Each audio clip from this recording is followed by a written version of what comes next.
Yeah, can we just check how Naby is, because we're hearing reports that the family have suffered a bereavement. Vinny, let's just be careful of that, because there's still news coming out. We're not really into the football performance. We're not going to be talking about people dying until it's confirmed in the area. It's not responsible to being streamed. Yeah, okay? sure, I was just checking whether you'd had any news on it. So. Do you want to ask a question that's related? I'm just saying that obviously we'll get information from Naby, but this isn't an environment for football managers to talk about. And I got information a second ago. Pretty much, so I cannot say anything about it. Fitness-wise, then how is Naby? And he trained. And Jordan, has he got a chance for Atletico next week? Yeah, but not for Bournemouth. Unfortunately, Shaq is not involved yet, and unfortunately, Ali is out. Yeah, Mr. Allison had in training before the Chelsea game. Little incident. We all thought.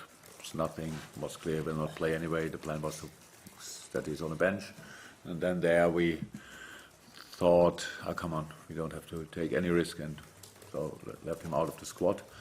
Scan next day, and I found something. And so now he's out. We'll see next week, for sure. Next week, yeah. Next week for sure, and then we'll see. What has he done? Muscle, slightly in the region, in the hip region. Small muscle.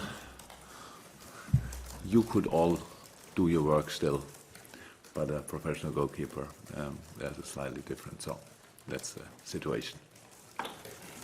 The last time before now that you lost 3 of your last 4 games was the end of the 2017-2018 season. So does it have little impact on confidence when you've been so consistent since then? Or does it mean a bigger job for you to lift the players because it's almost like a shock to the system when you have that kind of run form? It's a mix of all of that. So, of course, winning gives you confidence, losing costs you confidence. That's completely normal. You start thinking about different things, but it's how you said. Okay, it's a long while ago, but one defeat feels like 2 defeats. It's not a massive difference. So it's just to how you get back on track immediately, on the result track, if you want. And you can do that only not by hoping that things are now clicking even better than the game before. So you have just to work really hard. You have to fight back on track. That's always like it is. It will never be different, and that's what we have to do. All together on Saturday. So tomorrow, and not even 24 hours, we have to do that as a unit with our supporters together. And yeah, just not waiting for the perfect moment, just working for a very, very good moment, another good moment, a better moment, a perfect moment, a super moment, whatever, exactly working for that, being perfectly protected. Because the way opponents play against us is not new. It's not new. They do it, I don't know how long, feels like always, but it's like they have a defensive block and go for counterattacks and use set pieces, stuff like this. Bournemouth especially dangerous around set pieces, always good.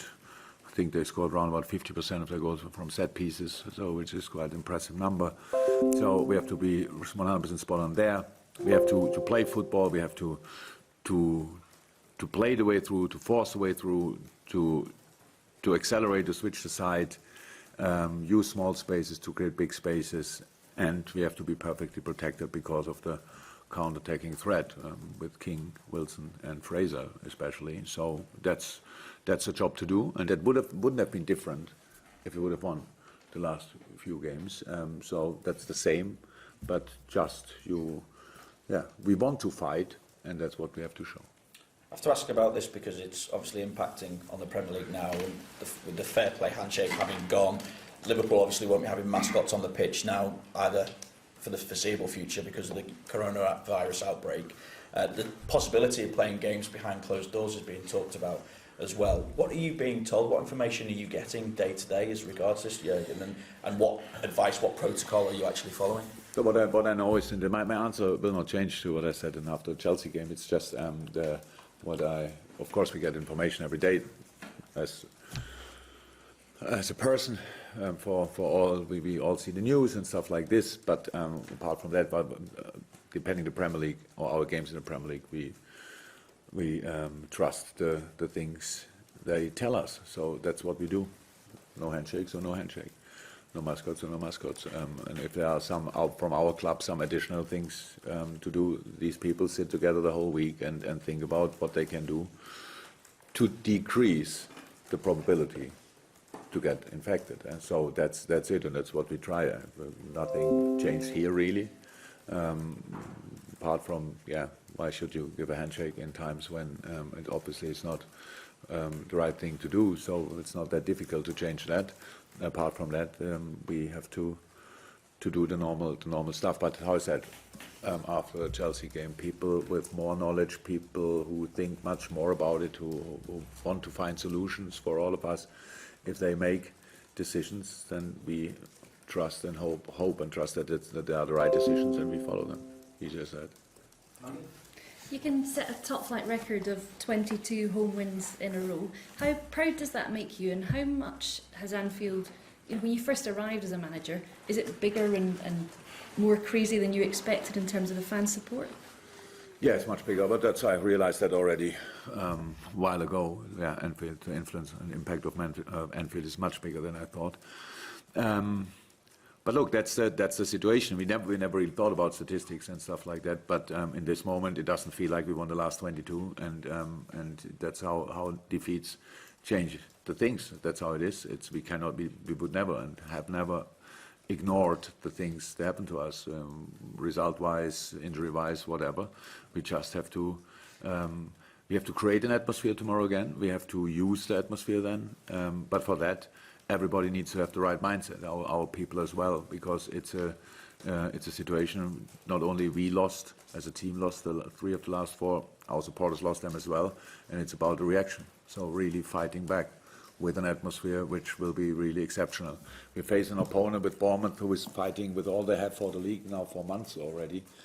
Had a really tough period with a lot of injuries. These boys are pretty, not all of them back, but a lot of them are back, and especially their front line is now back what they usually for sure saw before the season, which will be the front 3, even they played a different system before. But now they are in a tough moment, and we respect that. But and we wish Bournemouth, by the way, and Eddie Howe all the best, but not in the game tomorrow. So that's how it is, and it's not about records. It's about really winning the next, making the probability as big as possible to win the next football match, and that's tomorrow, and that's what we prepared for, and that's what we want to show. And I know you always look at one game at a time. You have a big week domestically and in Europe next week. Would getting a win tomorrow give you that momentum, and how important is that ahead of what's to come? Look, you can't hope for a momentum. You have to work for a momentum, and that's what we want to. And it's then. So in a moment we are completely focused on nothing else than the game tomorrow, and after that we have 3 days. So it's the comfortable space between 2 games with Sunday, Monday, and Tuesday for preparing the Atletico game. Yeah, and then we will try everything in that game. But is there momentum? Momentum, you never have it for long. It's there for a moment, and then you have to work again for it and again for it. It just feels, in some moments it feels easier, but it's never easy.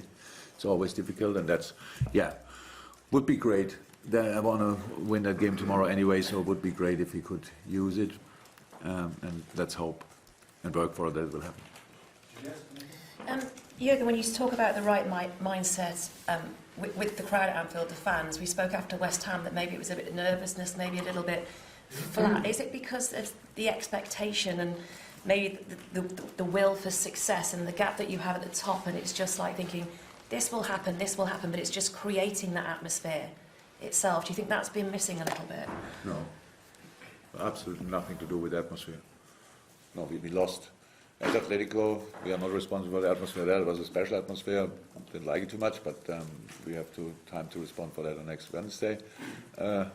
Just the atmosphere at Anfield, I mean, particularly. The atmosphere at Anfield, I don't think I started the dialogue about the atmosphere. I'm pretty sure you asked me about it. Yeah, I did ask you. It just felt a little bit flat. That doesn't mean that must make it right in the end. Okay.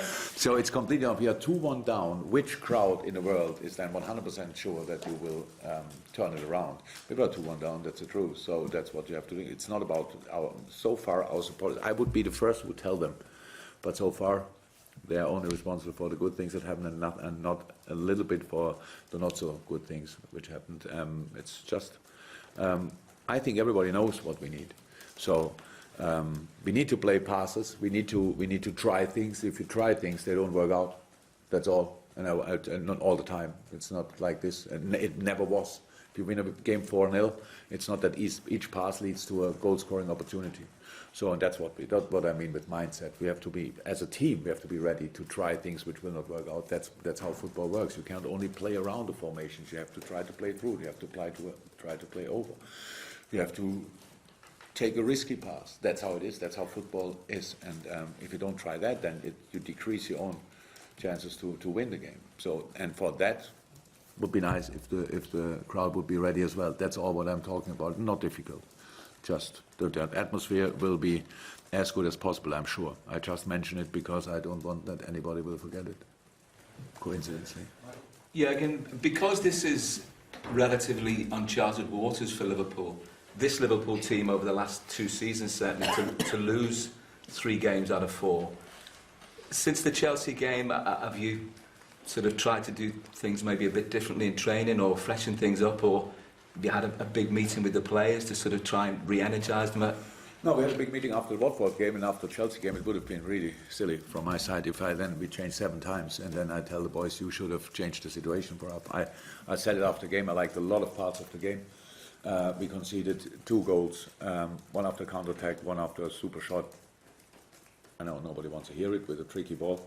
That's how it is. And I say Adrian usually saves that, but if you don't lose the ball beforehand. So there are 2 situations which were not like, should have been. Apart from that, it was a very intense game against a very good Chelsea side from a team which we changed on 7 positions. So I was completely fine with that. It's difficult to mention that for a manager after a football game when you lost it, because nobody wants to hear that. But that's the truth. We had our situations, 2 big moments where we scored. Where we could have scored, we didn't score. In the game which we won at Chelsea months ago, we scored in these moments. That's sometimes the only difference. So after Watford, that was a moment when I thought, now we have to talk in a slightly different and maybe more detailed way. That's what we did. But then everybody asked about the reaction showing in the Chelsea game. I saw a reaction, but from players, they had nothing. Not all of them had really something to do with the game before. It's just carry on. It's just carry on. I cannot make a meeting where the same meeting all 3 days. That doesn't work. And so no, Chelsea was Chelsea. We are out of the FA Cup. We were out of the FA Cup last year. I forgot where we left the competition last year. We didn't want to have that, but it is. So we lost that game as well last year. Before that, probably we didn't lose a Champions League game. I'm not sure. And the Premier League game we lost last year was somewhere in January or so. January. Yeah. So that's how it is. It's not new. Yes. And that's how it is. The opponents, Watford strong, we not so much. Atletico, an away game at Atletico, how can I say we have to win there clearly in the way they approach the game? It's really difficult. A lot of teams would have struggled at that. And now Chelsea. That's it. We don't underestimate it, really. It's not that we think, that's nothing normal. It's actually for us the opposite of normal. But to find the way back, you cannot change things just like you want. You have to rely on the things which were good before and were maybe good in the games you lost. Just do it with a higher intensity, do it on a higher concentration level, force it more in some moments, and all that stuff. So there are a lot of things you can do without changing it completely, and that's what we try.